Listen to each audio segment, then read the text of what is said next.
बारे में चर्चा करेंगे। ठीक है, जैसा कि पहला क्वेश्चन जो है आपकी स्क्रीन पर आ गया होगा। जैसा कि पहला क्वेश्चन हम पढ़ते हैं, किरण आरेख का उपयोग करके अवतल दर्पण द्वारा बने प्रतिबिंब की स्थिति एवं प्रकृति ज्ञात कीजिए।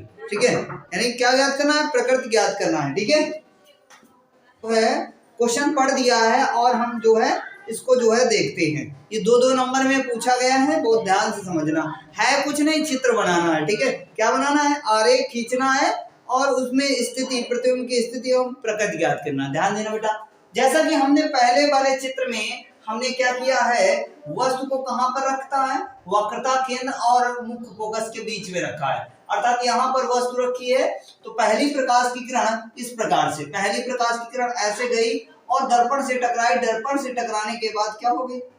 परावर्तित हो गई। क्या हो गई? परावर्तित हो गई। तो परावर्तित होकर इधर इस साइड से निकल गई। ठीक है, पहली बात समझ में आई? ठीक है, अब देखो दूसरी प्रकाश की किरण क्या हुई? दूसरी प्रकाश की किरण मुख्य फोकस से होती हुई, मुख्य फोकस से होती हुई दर्पण पर टकराई और उसी माध्यम में वापस लौट गई। क्या? उसी माध्यम में वापस लौट गई। समझ में आई बात कि नहीं आई? ठीक है, तो यहाँ पर अब कह रहा है प्रतिबिंब की प्रकृति एवं आकार। तो प्रतिबिंब कैसा होगा बेटा? प्रतिबिंब देखो, वस्तु ऐसे रखी है तो इसका प्रतिबिंब कैसा बना? उल्टा बना है। तो यहाँ पर लिखेंगे क्या? वास्तविक प्रतिबिंब, वास्तविक लिख देते हैं, प्रतिबिंब, प्रतिबिंब वास्तविक, पहले नंबर में लिखना है वास्तविक उल्टा, और वस्तु से क्या होगा बेटा? वस्तु से बड़ा, वास्तविक उल्टा वस्तु से बड़ा बनेगा। तो यही भी लिखना था। देखो, वास्तविक उल्टा वस्तु से बड़ा बनेगा प्रतिबिंब। कैसा बनेगा? बड़ा बनेगा। इस दूसरे चित्र में देखते हैं। दूसरे चित्र में ये कह रहा है ध्रुव और फोकस के बीच, ध्रुव और फोकस के बीच। तो ध्रुव और फोकस के बीच हमने ये देखो F है और ये ध्रुव है, ये P है। तो इनके बीच हमने कोई वस्तु रखी है। जैसा कि देख पा रहे हो ये AB कोई वस्तु रखी है। ठीक है, इसमें पहली प्रकाश की किरण इस प्रकार से गई और दर्पण से परावर्तित होकर इससे मुख्य फोकस से होकर बाहर की ओर निकल आई। तथा दूसरी प्रकाश की किरण इस प्रकार से गई और दर्पण से टकराई, पुनः वक्रता केंद्र से होती हुई बाहर की ओर निकल आई। लेकिन ये कभी प्रतिबिंब बनाएंगे नहीं। समस्या तो ये है कि ये कभी एक दूसरे से मिलेंगे नहीं। जब एक दूसरे से नहीं मिलेंगे, जब दोनों प्रकाश की किरणें एक दूसरे से नहीं मिलती है तो प्रतिबिंब का निर्माण कभी नहीं हो सकता। तो ये मिलेंगी नहीं। तो इसके लिए हम क्या करते हैं? कल्पना करते हैं। काल्पनिक रेखा हमने ऐसे करके ऐसे खींच दी और इससे भी एक काल्पनिक रेखा हमने खींच दी और यहाँ पर हमने एक कोई जो है वस्तु बना दी, यानी इसका प्रतिबिंब बना दिया वस्तु का। तो इसका प्रतिबिंब क्या होगा? वास्तविक। क्या? वास्तविक तो बनेगा नहीं, आभासी है। कैसा? आभासी। वास्तविक तो सामने बनता है ना, आभासी है। तो यहाँ पर लिखेंगे दर्पण का प्रतिबिंब, दर्पण का प्रतिबिंब, आभासी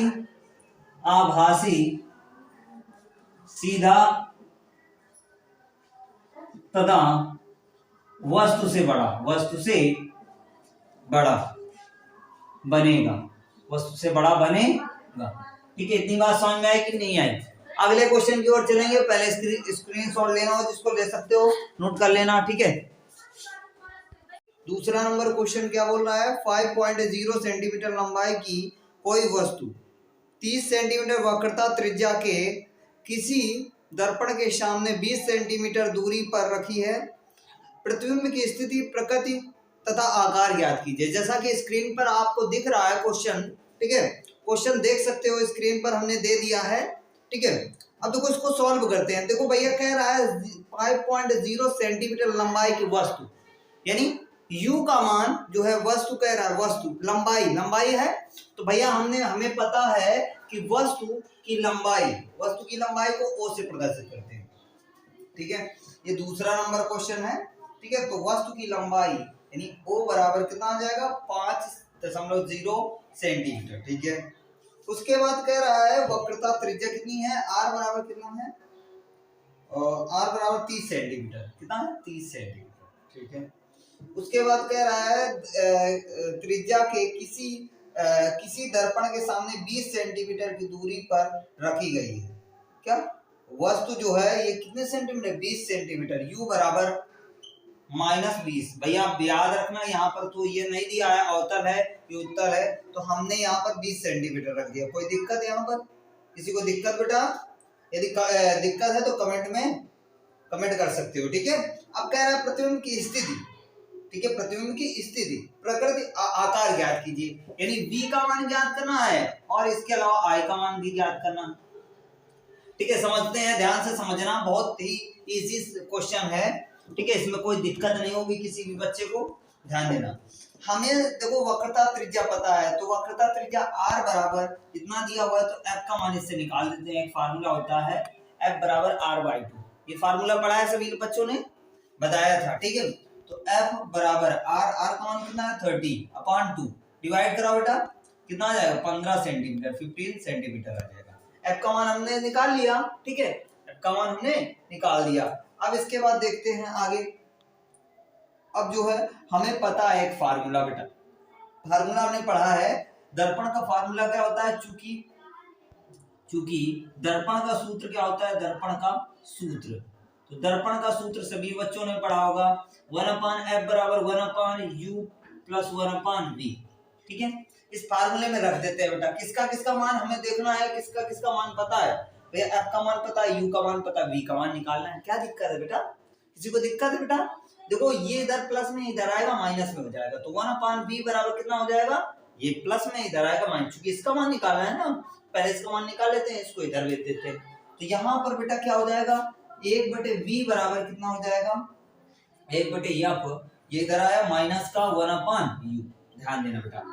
अब देखो 1/v इसका मान तो हमें ज्ञात करना है ना, बराबर 1/f, f का मान हमें पता है ना बेटा, अभी निकाला है 15 सेंटीमीटर, ठीक है, रख दिया, माइनस 1/u, u का मान कितना दिया हुआ माइनस का 20 सेंटीमीटर, रख देते हैं बेटा, यहाँ माइनस 20 सेंटीमीटर। अब देखो ध्यान देना, 1/v इज इक्वल टू वो 1/15, ये माइनस क्या हो जाएगा, प्लस 1/20 हो जाएगा। भैया ध्यान देना, इन दोनों का एलसीएम कितना होगा भैया, तो 20 और 15 का एलसीएम कितना होता है, कितना होगा 60 होगा, कितना होगा 60, यानी 60 होगा, तो इस यहाँ पर कितना आ जाएगा 60 आ जाएगा, ठीक है। तो 60 आया भैया, तो यहाँ पर 15 का पारा कितनी बार पढ़ेंगे, 60 आ जाएगा, 15 चौको 60, ठीक है। इसके बाद प्लस 20 दिया 60, तो ये 3 कितना हो गया 7, अर्थात कहने का मतलब ये है 1/v बराबर कितना आया 7/60, कितना है 7/7। इतनी बात क्लियर हुई सबको बेटा, सभी बच्चों को इतनी बात क्लियर हुई, इतनी बात सभी बच्चों को क्लियर होनी चाहिए, ठीक है। अब देखो उल्टा करो इसको, v का मान निकालना है तो 60/7 हो जाएगा, इतनी बात क्लियर, ठीक है।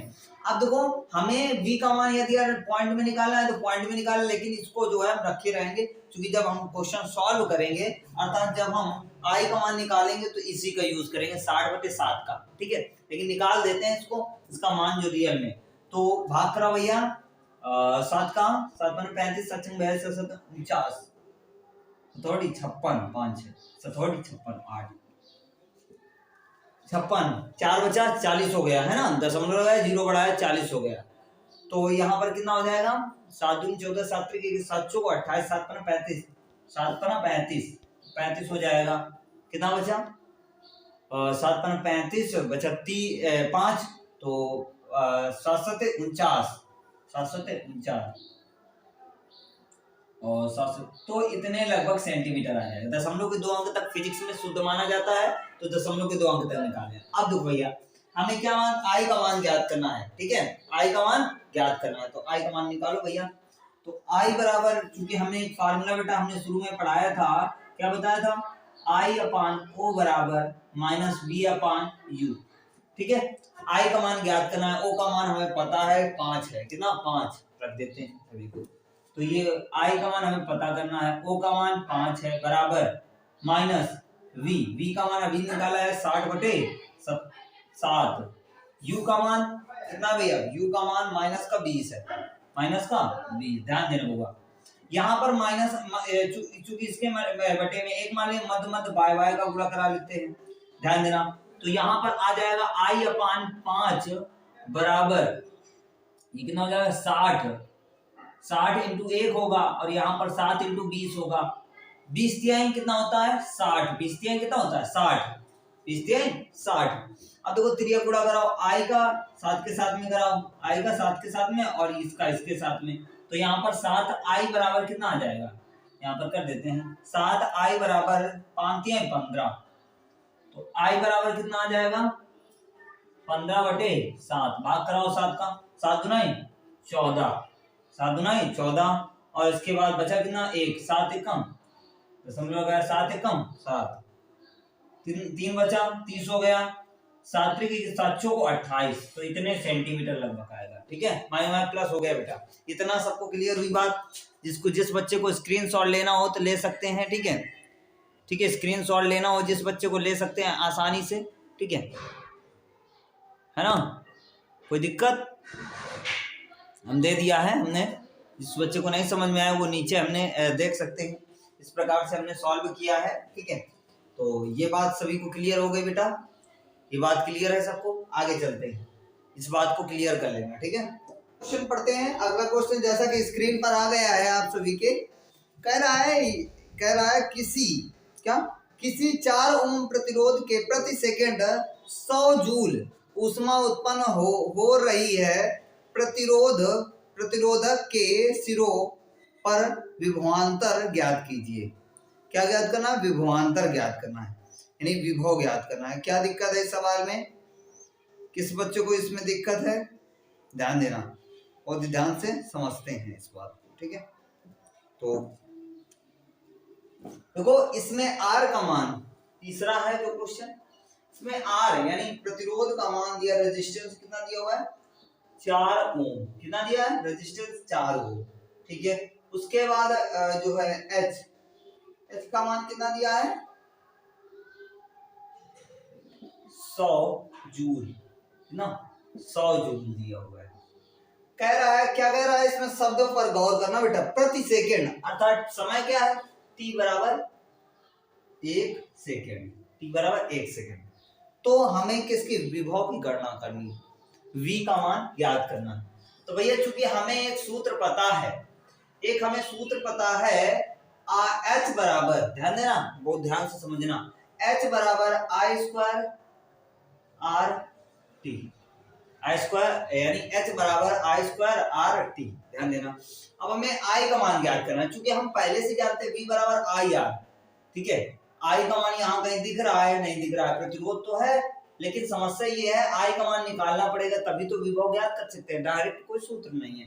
तो यहाँ पर आई स्क्वायर इज इक्वल टू कितना हो जाएगा, ये इसके जो है बटे में हो जाएगा h अपॉन आर टी। ध्यान देना बेटा, I square is equal to h का मान कितना दिया हो बेटा 100, R का मान कितना है 4 और T का मान 1। ध्यान देना, आई स्क्वायर इज इक्वल टू भाग कराओ बेटा, कितना आएगा 25, 25 चौको 100, तो यहाँ पर कितना आ जाएगा 25। आई बराबर यदि आई स्क्वायर बराबर 25 आया तो आई बराबर कितना आएगा अंडर रूट 5 इंटू 5, तो आई से बाहर क्या निकलेगा 5, तो 5 एम्पियर निकला, कितना 5 एम्पियर। ठीक है, 5 एम्पियर। अब जब आई का मान हमने निकाल दिया तो इस फार्मूले में रख देते हैं। ठीक है, इस फार्मूले में रख देते हैं, v बराबर आई, आई का मान कितना है 5 और r का मान कितना है 4, तो v बराबर कितना हो जाएगा 5 को 20 वोल्ट, कितना हो जाएगा 20 वोल्ट। ठीक है, इतने वोल्ट का विभवांतर होगा। ठीक है, तो आई होप ये समझ में आया होगा। स्क्रीनशॉट जिस बच्चे को लेना है ले सकते हैं। ठीक है, अगला क्वेश्चन हम पढ़ते हैं। ठीक है,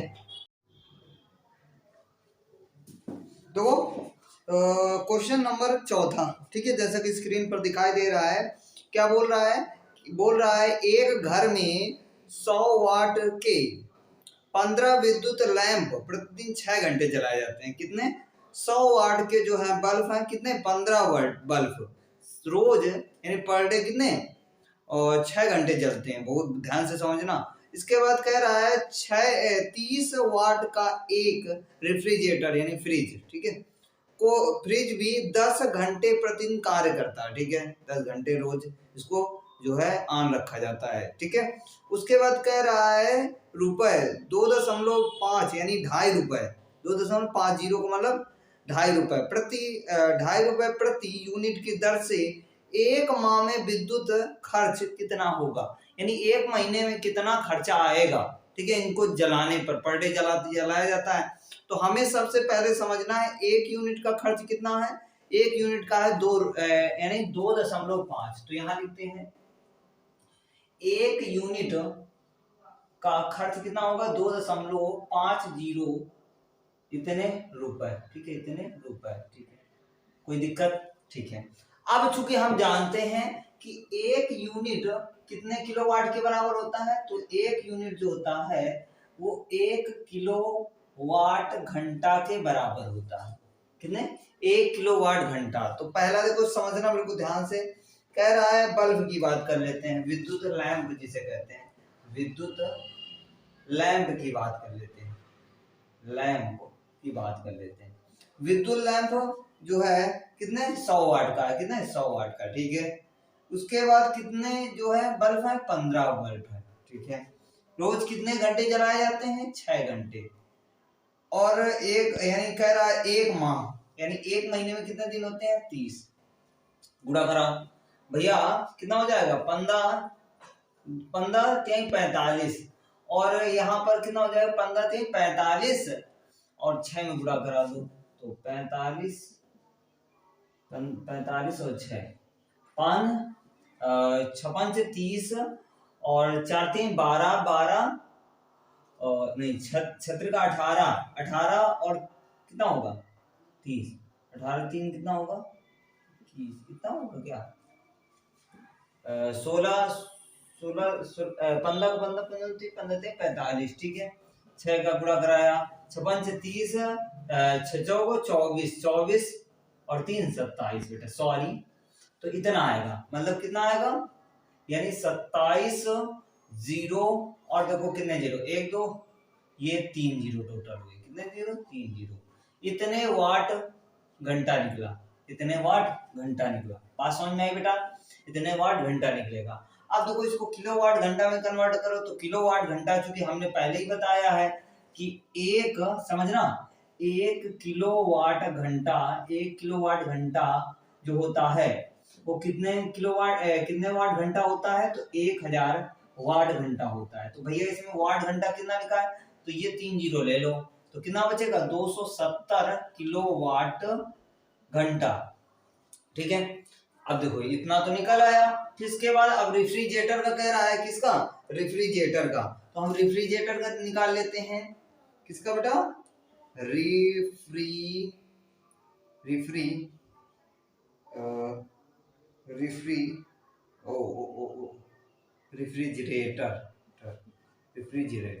ठीक है। रेफ्रिजरेटर को निकाल लेते हैं। रेफ्रिजरेटर का कितना है 300 वाट, ठीक है 300 वाट, कितना 300 वाट का है, ठीक है। 300 वाट का है, कितने 10 घंटे रोज चलाया जाता है, महीने में दिन की संख्या 30, ठीक है। इसमें 15 बल्ब थे, इसमें भैया एक ही है तो एक से गुणा कराओ, नो इफेक्ट, कोई इफेक्ट नहीं पड़ेगा। अभी 3 3 का 9 कितना हो जाएगा 9। अभी जीरो कितने हैं 1 2 3 4, कितने टोटल 4 जीरो। अब भैया वही सेम 1 किलोवाट घंटा बराबर 1000 वाट घंटा, तो भैया कन्वर्ट कर लो, ये 3 जीरो हटा दो तो कितना आ जाएगा 90 किलोवाट घंटा, कितना निकला 90 किलोवाट घंटा, ठीक है। बात समझ में आई कि नहीं है। अब हमने बताया था इस यहाँ पर इसको हम जो 1 किलोवाट घंटा बराबर 1 यूनिट, तो हम क्या लिख सकते हैं 270 यूनिट लिख सकते हैं। यहाँ पर 90 यूनिट। अब भाई जोड़ो तो यानी क्या हो जाता है, दोनों का जब यूनिट जोड़ेंगे टोटल यूनिट यानी कुल यूनिट, तो कुल यूनिट कितना निकलेगा, कुल यूनिट निकलेगा 270 प्लस 90, जोड़ो कितना हो जाएगा 0 और कितना हो जाएगा 6 और 360 आ जाएगा, कितना आ जाएगा 360। यहाँ बात क्लियर हुई कि नहीं क्लियर हुई, 360 यूनिट निकला, कितना 360 यूनिट। अब देखो एक यूनिट का खर्च कितना है 2.5, तो गुणा करा दो क्या यानी कुल खर्च, तो कुल खर्च कितना होगा 360 इंटू 2.50, गुणा करो भैया, तो यहाँ से ये दशमलव हटाओगे तो कितने जीरो 2 जीरो बढ़ जाएंगे, तो भैया 2 जीरो बढ़ जाएंगे, 1 जीरो से ये जीरो कैंसिल, 1 से ये कैंसिल, तो यानी कितना हो जाएगा 25 छक्का 150, 25 छक्का 150, तो 15 बचा, 25 तिहाई 75, 75 15 कितना हो जाएगा 75 15 कितना हो जाएगा 80, 80 90 कितना हो जाएगा 90, तो कितना आ जाएगा इतना हो गया ना, इतनी बात क्लियर। तो इतने रुपए, कितना 900 रुपए खर्च आएगा, कितना आएगा 900 रुपए। बेटा इसमें किसी को दिक्कत है, 900 रुपए आएगा, आ जाएगा बेटा, ठीक है, नोट कर लो, स्क्रीनशॉट लेना हो जिस बच्चे को ले लो। देखते हैं, ठीक है, जैसा कि अगला क्वेश्चन क्या बोल रहा है भैया, इसको थोड़ा देख लेते हैं भैया, कहाँ गया, ये मिल गया। अगला क्वेश्चन क्या बोल रहा है वो ध्यान से समझना। कह रहा है फ्लेमिंग के बाएं हाथ का नियम लिखिए, ठीक है, फ्लेमिंग के बाएं हाथ का नियम लिखना है, बता देंगे। अब कह रहा है एक 0.2 मीटर लंबे तार में 2 एम्पियर की वैद्युत धारा प्रवाहित हो रही है। तार को देखो 0.5 दिया है, तो इसको सुधार लेना, इस क्वेश्चन को 5.0 कर लेना, यहाँ मिस्टेक है, ठीक है, तो हम शायद में नीचे मिस्टेक्स को सुधार देंगे। न्यूटन प्रति एम्पियर मीटर के एक समान चुंबकीय क्षेत्र की दिशा में 45 अंश के कोण पर रखा जाता है। तार पर कितना बल कार्य करेगा, ठीक है, ये पढ़ देंगे बाद में। पहले हम देखते हैं फ्लेमिंग के बाएं हाथ का नियम, ठीक है। फ्लेमिंग के बाएं हाथ का नियम क्या होता है इसको समझते हैं। यदि अगर हम अपने बाएं हाथ को इस प्रकार फैलाएं, हम अपने बाएं हाथ को इस प्रकार फैलाएं कि यानी जो तीनों उंगलियां हो एक दूसरे के से लंबवत हो, लंबवत करने का मतलब 90 डिग्री का कोण बनाए, ये एक दूसरे से, ये 90 डिग्री का कोण, ये 90 डिग्री का, अर्थात 90 डिग्री का कोण बनाए, यानी लंबवत हो, ठीक है, लंबवत हो। तो जो अंगूठा होगा वो बल की दिशा को प्रदर्शित करेगा, और जो ये तर्जनी उंगली होगी ये चुंबकीय क्षेत्र की दिशा को प्रदर्शित करेगी, और ये जो मध्यमा उंगली होगी ये वैद्युत धारा की दिशा को प्रदर्शित। यही था फ्लेमिंग के बाएं हाथ का नियम। बात समझ में आई बेटा, ठीक। अब देखो सवाल पढ़ देते हैं, सवाल को हम जो सॉल्व करते हैं भैया, तो ध्यान देना, इसमें देखो एल कमान, यानी सपोज करते हैं ये कोई तार है, ठीक है, तार की लंबाई यानी एल बराबर कितना दिया हुआ है, एल बराबर दिया हुआ है 0.2 मीटर, ठीक है, 0.2 मीटर, कोई दिक्कत, ठीक है। उसके बाद कह रहा है 0.2 मीटर, उसके बाद एम्पियर यानी वैद्युत धारा, आई बराबर कितना है 2 एम्पियर, कितना हिंदी में लिखते हैं तो दिक्कत हो जाएगी, एम्पियर 2 एम्पियर, ठीक है, कोई दिक्कत नहीं। उसके बाद देखो यानी बी का मान दिया है 5.0 कर लेना, ठीक है, क्योंकि ये मिस्टेक है इसमें, न्यूटन बटे एम्पियर मीटर, क्या एम्पियर मीटर, ठीक है। उसके बाद थीटा, कहने का मतलब ये है इस दिशा में, यहाँ पर थीटा बराबर कितने दिया 45 डिग्री, ठीक है, तो थीटा बराबर यहाँ पर 45 डिग्री हो जाएगा, ठीक है, कोई दिक्कत नहीं। कह रहा है बल का मान ज्ञात कीजिए, यानी एफ का मान ज्ञात कीजिए, तो भैया ध्यान देना, तो फार्मूला होता है एफ बराबर बी आई एल, क्या होता है B I L sine theta, ठीक है, तो B F is equal to B, B का मान कितना है भैया, बी का मान कितना है 5.0 का कोई महत्व नहीं होता, ठीक है। आई का मान कितना है भैया 2, एल का मान 0.2, ठीक है, साइन 45, थीटा का मान 45 अंश, ठीक है, रख देते हैं सबकी वैल्यू इधर लिख देते हैं, ठीक है। एफ यानी 5 दूनी 10, कितना हो गया 10 गुणे 0.2 साइन 45 का मान अंडर 1/√2 होता है, ठीक है, तो ये कितना हो जाएगा एफ बराबर 10 इंटू 0.2 इंटू 1/√2, ध्यान देना, अरे इसका 45 साइन 45 का मान कितना होता है, यहाँ लिख देते हैं साइन 45 अंश बराबर 1/√2, ठीक है, कोई दिक्कत, ध्यान देना। अब देखो पूरा अगर 5 दूनी 10 दूनी 20, अब बराबर कितना हो जाएगा 20, यानी कितना हो जाएगा 20 हो जाएगा। आप देखो कितने अंक पर, एक अंक पर, इंटू 1/√2, ध्यान देना बेटा, यहाँ कितना आया बचा, दशमलव के बाद 0 को कोई महत्व नहीं होता, अभी बताया। एफ बराबर कितना आ जाएगा 2 इंटू 1/√2, ध्यान देना बेटा, इस 2 को हम क्या ऐसे नहीं लिख सकते, √2 इंटू √2, मैथ में पढ़ा होगा बाबू सभी लोगों ने, ठीक है, तो ये देखो 2 से √2 कैंसिल हो जाएगा, बचेगा एफ बराबर बचेगा √2, तो एफ बराबर √2 का मान कितना होता है 1.414, मात्रक क्या होता है बल का न्यूटन, तो यही तो निकालना था हमें, कोई दिक्कत बेटा, कितना सरल था। स्क्रीनशॉट लेना हो जिस बच्चे को ले सकते हैं, ठीक है। आगे बारे में, ठीक है। उपखंड खा में निम्नलिखित यौगिकों के संरचनात्मक सूत्र लिखिए, जिसमें से पहला है मेथेनल, ठीक है। मेथेनल का संरचनात्मक सूत्र क्या होता है, प्रोपाइन का सूत्र क्या होता है, पेंटेनॉन 3 का, ब्यूटेनॉन 2 का सूत्र क्या होता है, तो समझते हैं। मेथेनल की हम बात करते हैं तो मेथेनल जो होता है वो कार्बन जो होता है वो डबल बॉन्ड O से जुड़ा होता है और सिंगल बॉन्ड H और एक और सिंगल बॉन्ड S से जुड़ा होता है। इस प्रकार से संरचनात्मक सूत्र होता है और इसका सूत्र होता है HCHO, ठीक है। तो इस प्रकार के संरचनात्मक यानी कार्बन सिंगल बॉन्ड के साथ में जो है हाइड्रोजन को जोड़ा गया, दूसरे हाइड्रोजन को सिंगल बॉन्ड से कार्बन से जोड़ा गया और कार्बन को यानी ऑक्सीजन को डबल बॉन्ड O से जोड़ा गया है। इतनी बात क्लियर हुई। उसके बाद प्रोपाइन की बात कर लेते हैं। प्रोपाइन में जो है टोटल कार्बन कितने हैं बेटा, तो 3 कार्बन हैं, ठीक है। तो जिसमें से एक कार्बन को हमने सिंगल बॉन्ड S से जोड़ा है, फिर इसके बाद इसको भी S से जोड़ा है, इसको भी S से जोड़ा है और इसको यानी जो है C से जोड़ा है। इसके बाद डबल बॉन्ड C, उसके बाद माइनस, तो इसमें यानी इसका कोई जानकारी नहीं है, इसके बारे में जो है बता देंगे परीक्षा। तो यहाँ पर क्या हो जाएगा, C हो जाएगा, सिंगल बॉन्ड H हो जाएगा। तो इस प्रकार के संरचनात्मक सूत्र होगा। उसके बाद पेंटेनॉन 3 की बात कर लेते हैं तो इसका फार्मूला होता है C5H10O होता है। तो हमने इस प्रकार से यानी संरचनात्मक बनाया है C, ये देखो C 1 2 3 4 5 टोटल 5 है। इस कारण से तो हमें पता होना चाहिए इसके लिए क्या होता है, जब एक कार्बन होता है, ध्यान देना, एक कार्बन हो तो एक कार्बन के लिए मोनो बोला जाता है, क्या मोनो। दो कार्बन के लिए डाई बोला जाता है, 3 कार्बन के लिए ट्राई बोला जाता है, 4 कार्बन के लिए देखो जैसा कि 4 कार्बन है 1 2 3 4, तो इसे क्या बोला जाएगा, ब्यूट बोला जाएगा। क्या बोला जाएगा, ब्यूट, ठीक है। उसके बाद 5 कार्बन पेंट बोला जाएगा, क्या पेंटा या पेंट, ठीक है, पेंटा, जैसा कि हमने ये पेंटा का यूज किया है, ठीक है।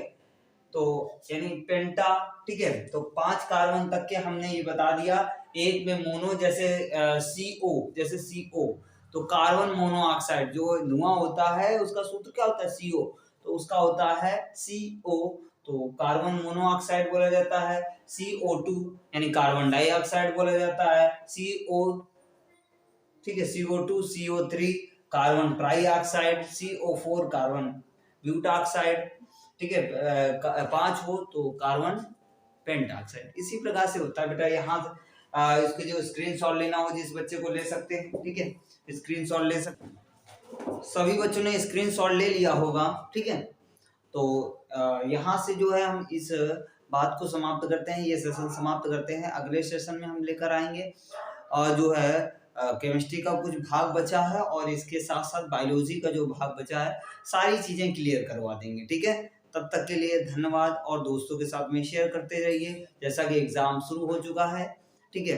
तो जय हिंद, जय हिंद भारत, बाय बाय।